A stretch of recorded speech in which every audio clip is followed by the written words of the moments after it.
창세기 1장 1절 한 목소리로 함께 봉독을 하겠습니다. 창세기 1장 1절 같이 봉독하겠습니다. 태초에 하나님이 천지를 창조하시니라. 아멘. 오늘부터 우리는 창세기를 가지고 매주일 말씀을 묵상하려고 합니다. 얼마나 많이 해야 될지 잘 모르겠어요. 어쩌면 몇 년이 걸릴지도 모른다. 어쩌면 그 사이에 주님이 오실지도 모른다. 근데 여러분, 그렇다고 벌써부터 지루하겠다라고 생각하시면 안 됩니다. 왜냐하면 창세기는요 정말 흥미진진합니다.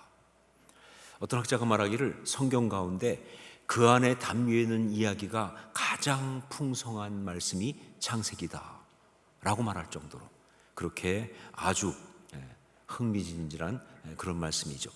하지만 솔직히 말해서 창세기는 쉽지 않습니다. 왜냐하면 그 창세기를 기록한 그 저자와 우리 사이의 간격이 너무 넓어요. 물론 창세기의 저자는 성령님이시죠. 하지만 우리가 알고 있는 것처럼 성령님이 직접 쓰신 건 아니죠. 성령께서 어떤 사람을, 우리가 알고 있기는 모세죠. 그 사람을 감동해서, 그래서 그 사람으로 하여금 이 창세기를 쓰게 한 거예요.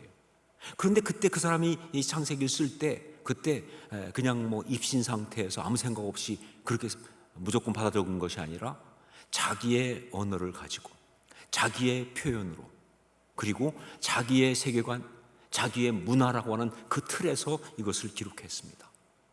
그렇기 때문에 그래서 창세기는 굉장히 흥미진진하면서 동시에 어렵다 하는 거예요. 우선 창세기 말씀은요 우리가 겉으로 딱 봤을 때 이런 말씀이구나 하고 이해하는 것보다 더 깊은 의미가 그 안에 담겨 있을 때가 많습니다. 그러니까 지금 우리의 언어로 볼 때는 이런 뜻인데 그러나 그때 그들의 표현에 어떤 이야기로 들어가 보면 전혀 다른 혹은 더 풍부한 어떤 이야기가 그 안에 담겨 있을 수 있다는 것이죠. 그런 게 굉장히 많습니다. 뿐만 아니라 그 이야기가 어떤 이야기냐, 그냥 사람 사이의 이야기가 아니라 그렇게 보이지만 그 안에 우리가 언뜻 사실 볼 수 없는 아주 중요한 영적인 메시지가 또 가득하다. 그래서 흥미진진하고 그래서 어렵다 하는 겁니다. 자, 그렇기 때문에 이렇게 말할 수 있습니다. 창세기를 우리가 잘 보기 위해서 포장을 2번 뜯어야 한다 하는 거예요. 포장을 2번 뜯어야 한다. 한 번은 기록한 사람의 그 언어와 그 당시 문화라고 하는 포장을 뜯고 그리고 말씀의 진정한 의미를 그 가운데서 우리가 끄집어내야 돼요. 기록한 사람의 그 언어와 그 당시 문화라고 하는 그 포장을 뜯고 그리고 그 안에서 그 말씀의 진정한 의미가 무엇인지 그걸 발견해서 우리가 끄집어내야 한다는 거죠. 그리고 또 한 번은 뭐냐, 인간의 생각과 언어라는 포장을 뜯고 사람의 이야기로, 사람 사이 이야기로 쓰고 있지만 그러나 그 인간의 생각과 언어라는 포장을 뜯고 그리고 그 안에 담겨있는 영적인 메시지를 깨달아야 하는 거예요. 이렇게 포장을 2번 뜯어야 한다 하는 거예요. 자, 이제부터 우리는 매주일 창세기 말씀을 싸고 있는 포장을 뜯을 겁니다. 매주일. 우리 매주일 이제 우리의 사명은 포장 뜯기예요.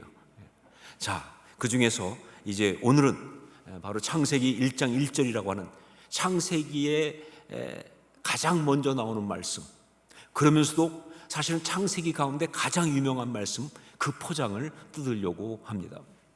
자, 우선 우리가 먼저 알아야 될 것이 뭐냐, 이 창세기 1장 1절 말씀은 무엇이냐 하는 거예요. 창세기 1장 1절 말씀은 무엇이냐, 이게 무슨 얘기냐면요, 많은 사람들이 여러분도 그럴 거예요. 창세기 1장 1절 태초에 하나님이 천지를 창조하시니라, 이 말씀을 읽으면서 하나님의 창조 이야기가 이제 시작됐구나, 그 하나님의 창조 이야기를 이제 말하고 있구나, 그렇게 이해를 하는 거예요. 그런데 여기서 좀 곤란한 문제가 생깁니다. 그것은 뭐냐면 그 다음에 나오는 창세기 1장 2절을 보니까 땅이 혼돈하고 공허하며 흑암이 깊음 위에 있고 하나님의 영은 수면 위에 운행하시니라 하는 말씀이 나오거든요. 이것은요 어떻게 봐도 창조 이전 상태입니다. 아니, 하나님이 천지를 창조하셨다고 했는데 그 다음에 보니까 아직 창조 이전의 이야기가 나오니까 이거 어떻게 하면 좋지 하는 거죠. 더군다나 그 다음에 나오는 1장 3절 보면 하나님이 이르시되 빛이 있으라 하시니 빛이 있었고 하면서 본격적으로 창조가 시작된 이야기가 그때 나오거든요. 그러면 이 1장 1절은 뭐냐 도대체. 여기에서 학자들은요 한 단어를 떠올렸어요. 그게 바로 뭐냐면 헤드라인이라는 단어예요. 헤드라인. 그렇다. 창세기 1장 1절은 창세기의 창조 기사의 헤드라인이다 라고 본 거예요. 이것은 창세기의 창조 기사의 헤드라인이다. 자, 헤드라인, 그것이 뭡니까? 어떤 사람은 우스갯소리로 이렇게 말하더라고요. 헤드가 머리고 라인이 선이니까 헤드라인은 머리선, 그러니까 가르마를 말한다. 이렇게. 그건 웃자고 한 이야기고요. 헤드라인은요 신문 기사에서 그 기사 전체를 요약해서 맨 앞에 한 줄로 올리는 표제 혹은 요약 기사, 이걸 헤드라인이라고 합니다. 그렇기 때문에 학자들은 창세기 1장 1절을 그 창세기의 이 창조 이야기를 소개하면서 그 모든 이야기를 한 줄로 요약해서 올려놓은 말씀이다 라고 보는 거예요. 이게 창세기 1장 1절이 헤드라인이라 이렇게 보는 것이죠. 뭐 당연히 맞는 말씀입니다. 문학적으로 볼 때는 뭐 그것이 분명히 정확히 맞는 거예요. 자, 그런데 영적으로 정확히 말하면요 창세기 1장 1절은 헤드라인이 아닙니다. 왜냐하면요 창세기의 이 말씀, 이 창조의 이야기가 신문 기사가 아니니까. 이게 어떤 뉴스, 어떤 소식을 전해주는 그러한 신문 기사가 아니니까 말이죠. 그것이 아니라 이 말씀이 바로 신앙의 사람이 이 세상을 그 신앙으로 아름답게 살게 하기 위해 주신 살아계신 우리 하나님의 말씀이니까. 그러니까 이건 헤드라인이 아니에요. 창조과학이라는 것이 있습니다. 아시죠? 굉장히 중요하고 굉장히 아주 귀한 겁니다. 그래서 우리 교회에서도 창조 아카데미라고 하는 창조과학 클래스를 하고 있고요. 제 생각엔 모든 성도들이 다 반드시 들어야 한다고 생각합니다. 자, 그런데 이 창조과학이 어떻게 된 거냐? 이건 사실은요 진화론 때문에 나온 겁니다. 진화론 때문에. 그러니까 진화론이 나와서 그러면서 이제 그 진화론자들이 어떻게 말하기 시작했느냐? 진화론이 과학이라고. 이게 과학이라고. 왜냐하면 과학적 어떤 그런 그 틀을, 형태를 가지고 있으니까 이게 과학이라고 말하면서, 그러면서 어떻게 말했느냐? 그러니까 성경 말씀, 특히 창조 이야기는 그거는 신화이다, 혹은 사람들이 만들어낸 허구의 이야기라고 그렇게 말하니까 이것에 대해서 영적으로 굉장한 어떤 그런 그 위기를 느끼고 거기에 대항해서 나온 게 바로 창조과학이에요. 그렇지 않다. 성경 말씀이, 특히 하나님의 창조를 말하고 있는 이 말씀이 사실은 과학적으로 봐도 조금도 틀림이 없는 그런 말씀이다. 오히려 진화론이 인간이 악한 의도를 가지고 만든 허구이다 라고 말하면서 영적인 어떤 그런 운동을 일으킨 것이 바로 창조과학이라고 하는 그 운동입니다. 자, 그런데 여기 창조과학에 그렇기 때문에 자칫 잘못하면 빠질 수 있는 위험이 하나 있어요. 뭐냐? 이 과학이라는 말 때문에. 과학이란 말, 창조과학, 그러다 보니까 그 창조, 이것이 과학적으로 사실이야, 이런 것을 하다 보니까 자칫 잘못하면 성경 말씀이 과학적 사실만을 기록한 그런 말씀인 것으로 그렇게 착각할 수 있는데, 이게 위험인 거예요. 여러분, 성경 말씀은요 과학적 언어가 아닙니다. 언어에는 두 가지가 있거든요. 과학적 언어, scientific language라고 하는 과학적 언어가 있어요. 이건 뭐냐? 증명이 되는 거예요. 1 더하기 1은 2가 되는 겁니다. 수소하고 산소하고 만나면 물이 되는 겁니다. 이건 증명이 되는 거예요. 이걸 scientific language라고 그래요. 그런데 여러분, 우리 삶 속엔 그 언어만 있는 게 아니에요. 또 하나 굉장히 중요한 언어가 있는데 그게 바로 고백적 언어입니다. 이건 고백적 언어예요. 그런데 이 고백적 언어는 증명이 안 돼요. 저는 여러분을 너무 사랑합니다. 근데 증명은 못해요. 방법이 없어요. 우리는 정말 하나님의 아름다운 공동체 성도입니다. 증명이 안 돼요. 증명이. 우리가 하고 있는 그것 중에 정말 많은 것들은 다 고백적 언어예요. 그건 증명할 수가 없어요. 자, 그런데 성경은요, 과학적 언어로 쓰여진 말씀이 아니에요. 고백적 언어로 쓰여진 것이죠.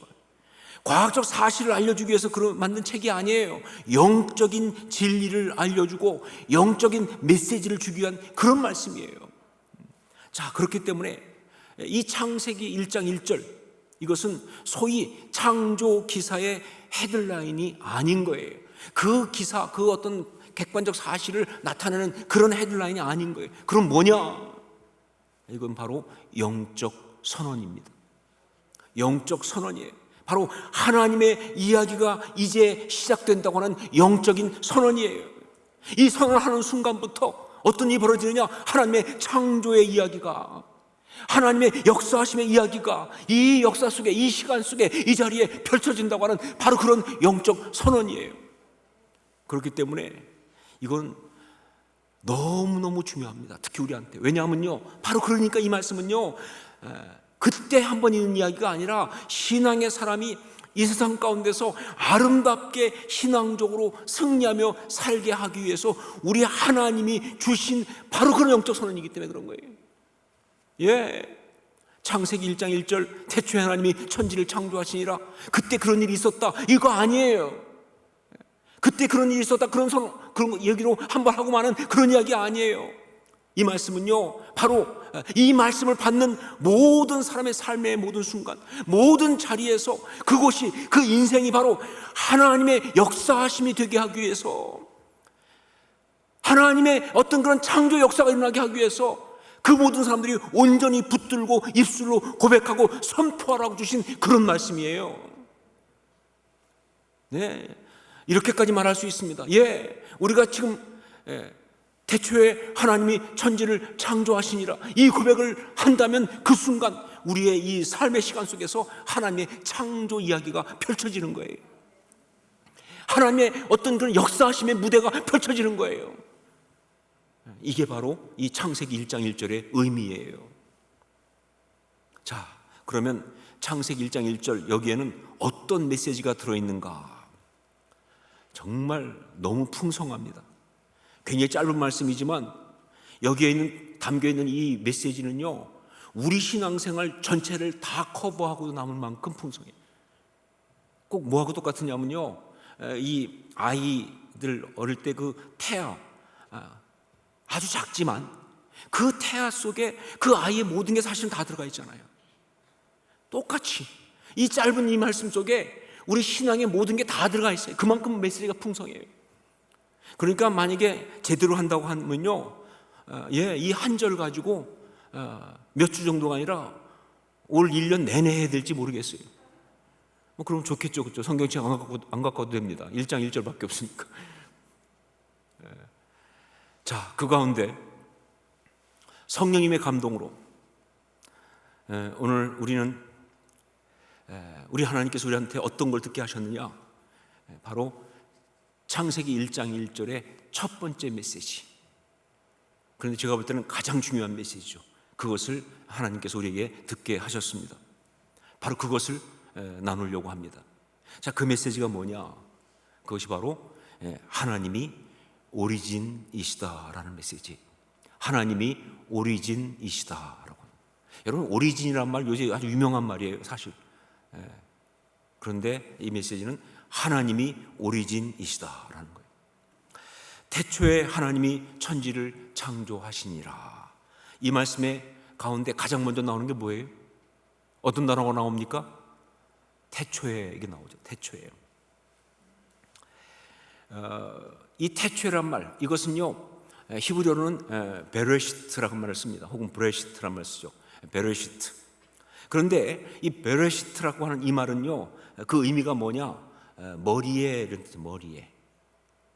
자, 그렇기 때문에 이 태초의 이 말은요, 가장 처음이라는 시간적 의미도 있지만 우리는 그렇게 알고 있죠, 그렇죠? 태초에 가장 처음, 옛날에 뭐 이렇게 그런 시간적 의미도 있지만 사실은 그것만 있는 것이 아니라 또 하나 중요한 게 뭐냐? 가장 으뜸이라고 하는 존재적 의미가 있어요. 제가 이 말씀을 준비하면서 보니까 어떤 그 해석에서 아주 굉장히 재미있는 해석을 했더라고요. 너무나도 공감되는. 그게 뭐냐면 이 베레시트라고 하는 이 말, 이 중에서 이 베 혹은 브라고 하는 이 말은요, 뭐뭐 안에라고 하는 전치사입니다. 영어로 하면 in 이거 해당하겠죠, 그렇죠? 뭐뭐 안에라는 전치사예요. 그리고 레시트라고 하는 말, 이 말은요, 이게 원래 그 단어가 이 로쉬라고 하는 말에서 온 말이에요. 그 로쉬가 뭐냐? 머리예요, 머리. 그래서 해의 첫 해를 갖다가 로쉬 하샤나 이렇게 말하거든요. 해의 그 해의 첫 머리 이렇게. 그래서 로쉬가 머리예요.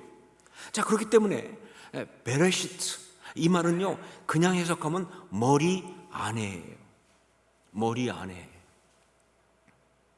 여기서 기가 막힌 해석이 나옵니다. 뭐냐? 태초에 하나님이 천지를 창조하시니라. 이 말씀은 이런 뜻이다. 세상에 있는 모든 것이 바로 하나님의 머리 안에, 하나님의 그 생각과 뜻 가운데 있는 것이 그대로 만들어진 것이다. 예, 기가 막히죠. 세상에 있는 모든 것이 하나님의 머리 안에, 그 뜻과 생각과 뜻 가운데 있는 것이 그대로 만들어진 것이다. 이게 태초에 하나님이 천지를 창조하시라 이 뜻이라는 거예요. 그렇게 본다면 이 태초에, 이것은 바로 뭘 말하느냐? 오리진을 말하는 거예요. 오리진. 어디서 왔느냐? 오리진. 그걸 말하는 거예요. 결국 이 메시지는 뭐냐? 하나님이 오리진이시다 뜻이죠. 태초에 하나님이 천지를 창조하시니라 하나님이 오리진이시다 라고 하는 너무나 중요한 메시지를 선포하고 있습니다. 참 재밌는 게 뭐냐면요, 이 진화론이 처음 시작된 것은 여러분 아는 것처럼 찰스 다윈이라고 하는 사람이 책을 쓰면서 시작됩니다. 근데 그 책 제목이 뭐냐? 그게 종의 기원이라는 거예요. 종의 기원. 근데 재밌는 게 뭐냐면요, 그 종의 기원, 그 영어 원래 제목이 뭐냐? The Origin of Species. The Origin of Species. 뭐예요? 오리진이 나오잖아요. 이래서 문제가 있어요, 이게요. 왜 이 진화론이 문제가 있느냐? 무슨 뭐 잘못된 사실, 뭐 틀린 얘기를 해서 그 정도가 아니에요. 바로 이것이 가짜 오리진을 말하기 때문에 문제가 있는 거예요. 우리 모든 존재하는 것들의 오리진을 가짜로 말한 겁니다. 잘못 말한 거예요. 이게 문제가 있는 거예요. 왜냐하면요, 가짜를 말하는 순간 어떤 문제가 생깁니까? 진짜 오리진을 놓쳐버리잖아요. 여러분, 이건 굉장히 영적인 문제입니다. 그래서 이게 그냥 과학적인 문제가 아니라 영적인 문제가 되는 거예요. 이게 사람들의 그 모든 신앙의 근본을 흔드는 그런 문제가 되는 거예요. 하나님만이 오리진이신데, 하나님이 오리진이신 것이 이게 중요한 것인데, 이걸 갖다가 흔들어 놔버리니까 말이죠. 이걸 왜곡시키니까 말이죠. 그래서 이건 영적으로 크게 문제가 되는 거예요. 자, 그렇기 때문에 반면에 또 한 가지 중요한 게 뭐냐? 그러니까 자, 우리가 참 신앙의 사람으로 바르게 살아가려고 한다면 어떻게 해야 할까? 바로 이 메시지를 다시 온전히 붙잡아야 되는 거예요. 하나님이 우리의 오리진이시다. 하나님이 오리진이시다라는 이 메시지를 온전히 알고 붙들고 선포하는 그 믿음으로 돌아가야 한다 그 말입니다. 여러분, 전도서라는 거 아시죠? 전도서. 성경에 나오지만 참 많이 낯선 그런 말씀이기도 한, 많은 사람들이 잘 안 보는 그런 말씀이기도 한 전도서. 그런데 여러분, 사실 전도서가 굉장히 아주 엄청난 책입니다. 진짜 지혜의 말씀이고요, 그리고 복음의 말씀이에요. 특히 전도서 보면요, 이 전도서가 처음 나올 때 뭐가 나오냐면 전도자가 나와요. 전도자의 말이에요. 근데 이 전도자는 히브리어로 코헤레트라는 말을 쓰는데, 이 코헤레트는요, 그냥 사람이 아니라 하나님의 그 비밀을 알아서 특별히, 그래서 사람들한테 하나님이 부른, 하나님께서 이 코헤레트라고 하는 이 말에 그 보면 거기 카할이라는 단어가 나오는데, 그게 바로 이 에클레시아, 이 교회라는 말로 된 그 회중을 말하는 거거든요. 그러니까 하나님의 뜻 가운데 부름받은 사람들한테 하나님이 보내서 하나님의 이 비밀을 말해주게 한 사람이, 그게 전도자예요. 그게 코헤레트입니다. 그러니까 이 코헤레트, 이 전도자가 뭘 말하느냐, 어떻게 사는 것이 아름답게 바르게 사는 것인가, 하나님의 사람이 이 세상 가운데 어떻게 살아야 그게 정말 바르게 아름답게 사는 것인가, 그 얘기를 하는 것이, 이게 바로 전도서예요. 우리는 전도서 그러면요 생각나는 게 헛되고 헛되니 모든 것이 헛되도다, 5번. 이거밖에 생각이 안 나요. 근데 여러분, 아니죠. 그것도 굉장한 메시지예요. 뭐냐? 왜 그래? 우리가 정말 이 땅에서 그렇게 중요하다고 생각하고, 그렇게 소중하다고 생각하고, 좋은 걸 생각하는 그 모든 것이 다 헛되다, 그 말입니다. 잘못된 거예요. 그렇게 살면 안 되는 거예요. 그 얘기를 정말 강력하게 선포하고 있잖아요. 그러면서 결국 뭐예요?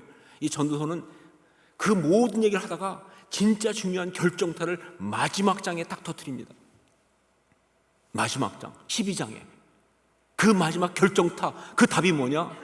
창조자를 기억하라. 창조자를 기억하라, 그겁니다. 예, 무슨 얘기예요? 하나님이 우리의 오리진이시다라는 얘기죠. 하나님이 오리진이시다, 이걸 기억하고 이걸 붙들라고 그렇게 말하는 거예요. 이 전도자가 이렇게 삶의 가장 중요한 메시지로 창조자를 기억하라 라고 말한 것은요, 바로 이 하나님이 오리진이시다라는 이 메시지 안에 사실은 너무 중요한 2가지 의미가 들어있기 때문에 그렇습니다.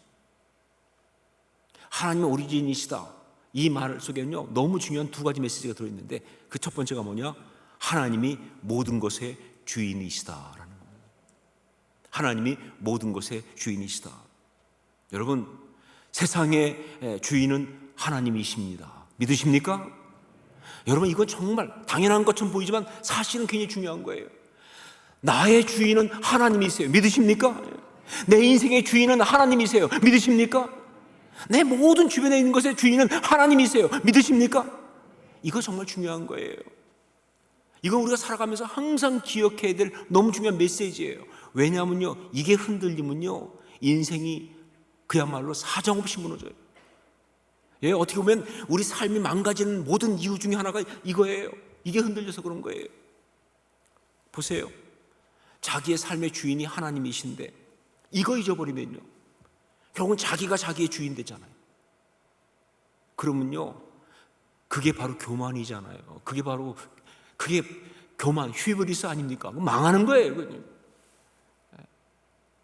그러면 자기가 자기 주인 되고, 그러면 다른 사람이 주인 됐다, 그건 더 망하는 거죠. 그렇죠? 아니, 다른 사람이 주인인 그 인생은 뭐예요? 종, 노예 아니에요. 하나님이 주인이신데 이거 흔들리면요 인생이 망하는 거예요. 여러분, 하나님이 사랑하라고 주신 사람들, 그들과의 그 아름다운 관계, 이게 바로 하나님의 축복 아닙니까? 우리가 행복을 누리는 가장 중요한 그 플랫폼이 그거 아니에요. 그렇죠? 하나님 주신 사람들과 아름다운 관계를 가지고 살아가는 것. 그런데 여러분 아셔야 될 게 뭐냐? 그 모든 사람들이 다 주인이 누구세요? 하나님이세요. 하나님이 주인이신 거예요. 그런데 우리가 이걸 알지 못하고 이 부분에서 헷갈리기 시작하면요, 그 관계에 심각한 문제가 생깁니다. 내가 내 마음대로 하려고 하거나 다른 어떤 것에 의해서 움직이거나 하면서 정말 관계가 망가지고 공동체가 망가지고 그러는 거예요. 그래서 정말로 힘들어지는 거예요. 여러분, 우리에게 주신 모든 것의 주인 하나님이시잖아요. 우리의 재능과 우리의 물질과 우리의 자리와 우리에게 준 모든 기회, 이거 다 주인이 하나님이신데, 그런데 우리가 만일 이것을 잊어버리게 된다면요, 한마디로 말해서 축복이 저주가 됩니다. 주변에 많이 보죠. 그 많은 돈을 벌었는데 그게 저주가 된 사람이 한두 명이에요. 그거 잊어버리면 축복이 저주가 되는 거예요. 여러분, 그러니까 하나님이 주인이시다라는 것을 기억해야 우리 인생이 망하지 않을 수가 있어요. 그리고 또한 그렇기 때문에 우리가 살아가면서 어려움을 겪고 힘들고 삶에 어떤 그런 장애가 있을 때 이걸 극복하고 승리할 수 있는 정말 기가 막힌 어떤 그런 비밀 코드가 있다고 한다면 그게 바로 이거예요. 이 모든 것의 주인이 하나님이시다 라는 것을 기억하고 붙들고 선포하는 거예요. 제가 한 장로님의 간증을 들었습니다. 이분은 기업을 아주 잘 일으켜서 성공한 그런 분이고요. 기업만 성공한 것이 아니라 그 모습, 삶의 모습과 그 기업을 하는 모습 자체도 정말 신앙의 본이 되는 아름다운 분이에요. 근데 그분의 간증을 한 그 중에서 처음에 이분이 그 사업을 시작할 때 가졌던 그 이야기가 정말 저한테 은혜가 되더라고요. 이분이 처음부터 잘 된 게 아니라 사업을 시작하고 나서 얼마 안 돼가지고 IMF가 온 거예요. 자금도 아직 딸리고 그런데 갑자기 그게 오니까 이건 난리가 났어요.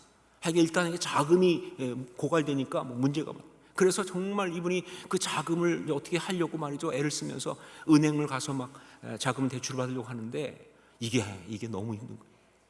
여러분 많은 사람들이 그렇게 말하지만 은행은요 참 재미있게 돈이 필요 없을 때는 준다고 그러고요, 돈이 필요할 때는 못 준다고 그래요. 더군다나 그때는 상황이 이러니까 굉장히 심각해요. 그래서 정말 간절하게 와서 살려달라, 돈을 좀 대출해달라. 그런데 거절당하는.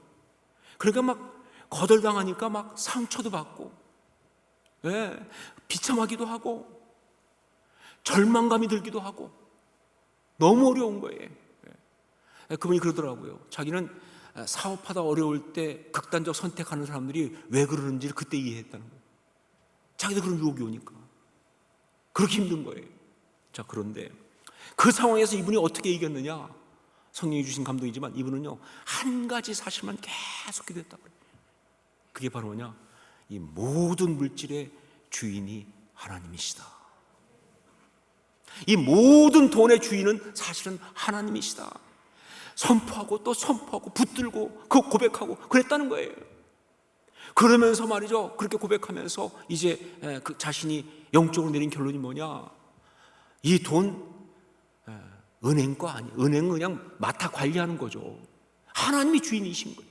그러니까 은행에서 내가 돈을 안 준다고 이 돈이 없다고 그래서 내가 그것 때문에 상처받거나 혹은 버림받았다고 비참할 이유가 없다. 다만 하나님이 아직 때가 아니어서 나한테 안 주셨을 뿐이다. 정말 나를 사랑하신 하나님께서 이 돈의 주인이신데도 안 주시는 것은 아직 때가 아니시니까, 아직 나한테 이게 꼭 필요하지 않으니까 그래서 그러신 거라고 나는 믿습니다.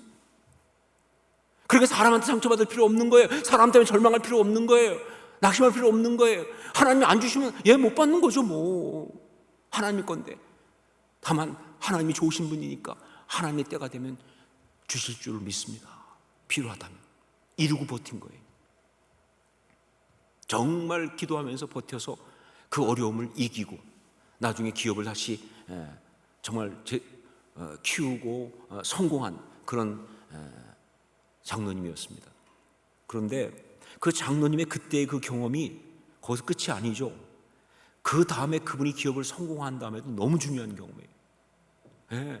그 고백이 있었으니까 그 다음에 돈이 벌릴 때도 항상 고백합니다. 이 돈 내 돈이 아니다. 하나님이 주인이시다. 이 기업 내 거 아니다. 하나님이 주인이시다. 그러니까 아름다울 수 있죠. 그러니까 망가지지 않죠. 여러분, 하나님이 주인이시다. 이거는요 기가 막힌 영적 코드입니다. 혹시 여러분 가운데 자녀 때문에 갈등하고 어려울 때 그거 풀 수 있는 최고의 비밀이 이거예요. 그 자식 내 자식 아니에요. 하나님 자식이지. 하나님의 주인이시잖아요. 그렇죠? 자녀 때문에 다 불안할 때가 있어요. 저러다가 이러면 어떡하지, 저러면 어떡하지, 어떻게 아프면 어떡하지. 여러분, 그 두려움 이길 수 있는 방법은 뭐예요? 그 자녀 내 자녀 아니에요. 하나님의 자녀지. 하나님이 주인이신 거지. 맡겨드리는 거죠. 이게 기가 막힌 코드예요. 두 번째, 이 하나님이 오리진이시다라고 하는 이 말씀에는요, 또 하나의 중요한 메시지가 있는데 뭐냐? 모든 것에는 하나님의 뜻과 부르심이 있다라는 메시지입니다. 모든 것에는 하나님의 뜻과 부르심이 있다. 여러분, 말씀드린 것처럼 세상이 만물이 그냥 제멋대로 어쩌다 지어진 거 아닙니다. 이것은요, 하나님의 머리 안에 있는 그 생각과 뜻이 말씀을 통하여 이렇게 지어진 것이 바로 세상에 있는 모든 것들이에요. 마치 거장이 작품을 만들 때 머릿속에 딱 알고 있잖아요. 갖고 있잖아요. 그것을 이제 작품을 만들어내듯이 그렇게 세상의 모든 것은 만들어진 거예요. 바로 그렇기 때문에 세상에 있는 모든 것에는요, 어떤 것도 우리 하나님의 뜻이 없는 것은 있을 수가 없어요. 하나님의 머리에서, 하나님의 그 생각 속에서 만들어졌기 때문에 이 존재하는 모든 것들 가운데 하나님의 뜻이 없는 그런 것이 없다, 그 말입니다. 그냥 뭐 실수로 만들어졌거나 혹은 그냥 의미 없이 그냥 하다 보니까 만들어졌거나, 아니요, 다 뭐예요? 하나님의 뜻이 있는 거예요. 하나님의 생각이 있는 거예요. 그렇게 만들어진 거예요. 심지어 말이죠, 사단 마귀가 너무 심하게 망가뜨려서 굉장히 해로운 것들이 있죠. 지금 우리가 어떤 저거는 없었어야 돼 싶은 그런 것들, 뭐 마약이라든가 코로나 바이러스라든가 막. 근데 여러분 아세요? 그것도 그렇게 악용되고 문제가 생겨서 그래서 문제지, 그 모든 것도 그 오리진은요, 우리 하나님의 선하신 뜻 그대로 지어진 겁니다. 그것도 말이죠. 자, 그렇기 때문에 또 중요한 게 뭐냐? 세상에 존재하는 모든 것에는요, 우리 하나님의 부르심이 있어요. 왜냐하면 하나님 만드실 때 그냥 한번 만들어 보는 게 어디 있어요?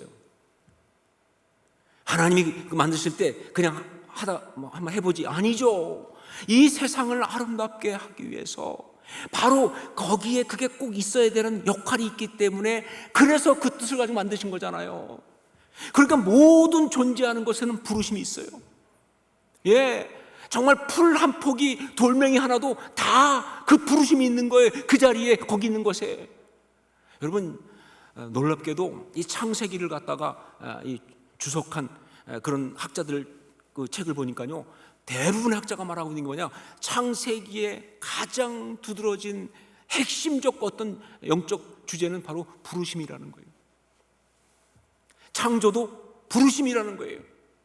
아브라함도 부르신 거잖아요, 그렇죠? 그 모든 족장도 다 부르심이라는 거예요. 부르심이 있어요. 모든 것엔 다 하나님의 부르심이 있어요. 그렇기 때문에 아름답게 살아간다는 게 뭐냐라고 할 때, 우리가 어떻게 아름답게 살 수 있냐라고 할 때, 그 모든 것들의 부르심 가운데서 나의 부르심을 따라 순종하며 살아가는 게, 그게 아름답게 사는 거예요. 무슨 얘기냐? 하나님이 지으신 그 모든 만물의 그 모습, 그 창조의 질서 가운데서 나의 부르심을 동일하게 온전히 순종하며 살아가는 거예요. 욕심내지 말고, 나의 부르심이 여기까지만, 거기까지만 있어야 되는 거예요. 욕심내지 마세요. 근데 우리가 자꾸 욕심내잖아요. 요만큼만 먹어야 되는데 자꾸 더 먹으려고 그러잖아요. 그렇죠? 더 가지려고 하잖아요. 그 어떤 쾌락을 더 누리려고 자극을 갖다가 더 강하게 하잖아요. 그러면서 정말 하다 보니까 그래서 만들어진 게 뭐, 그 문제가 생긴 게 뭡니까? 그것이 수없이 많은 광우병 같은 어떤 유전적 질병 아닙니까? 그게 어떤 그런 기후의 파괴, 탄소 문제 다 그래서 나오는 거 아니에요, 그렇죠? 하나님의 부르심대로 가야 되는데, 그게 부족해도, 아쉬워도, 아쉬우면 아쉬운 대로 말이죠. 부족하면 부족한 대로 하나님의 창조의 그 뜻과 섭리에 순종하면서 가야지 되는 건데 말이죠. 그러지 않고 하니까 이게 망가지는 거예요. 정말 아름답게 사는 건 뭐냐? 하나님의 부르심 가운데 있는 것들 가운데서 나의 부르심에 순종하면서 살아가는 거예요. 그게 때때로 정말 부족해 보이고 아쉬워 보이고 혹은 내가 원하는 것이 아니라 할지라도 하나님이 그렇게 하게 했으면 그렇게 하는 거예요. 바로 그런 상태를 일컬어서 뭐라고 말하느냐? 이걸 갖다가 조화로움이라고 얘기하는 거예요. harmony.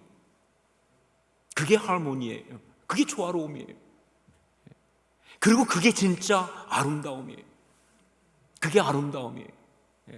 그러니까 정말 이 작은 풀 이런 것도요, 그 풀이 있어야 할 자리에 딱 있을 때는 진짜 아름답잖아요.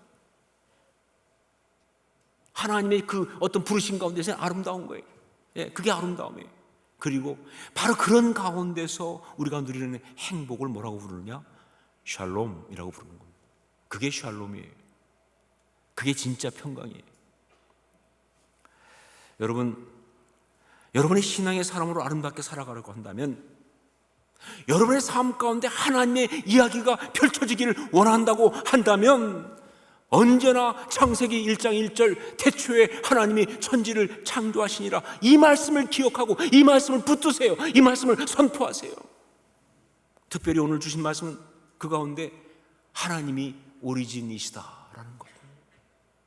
이거 기억하세요. 이거 늘 고백하세요. 나의 인생의 오리진은 하나님이십니다. 우리 가정의 오리진은 우리 하나님이십니다. 이 교회의 오리진은 우리 하나님이십니다. 나의 직장의 오리진은 하나님이십니다. 이 세상 모든 것의 오리진은 우리 하나님이십니다. 하나님이 오리진이세요. 이걸 선포하고 이것을 믿음으로 붙들고 나갈 때, 그때 그는 어떤 자리에 있든지 간에 그곳에서 아름답게 하나님의 창조 역사, 창조 질서 가운데 살아갈 줄로 믿습니다. 그런 여러분 다 될 수 있기를, 제가 될 수 있기를 주의 이름으로 축원합니다. 기도하겠습니다.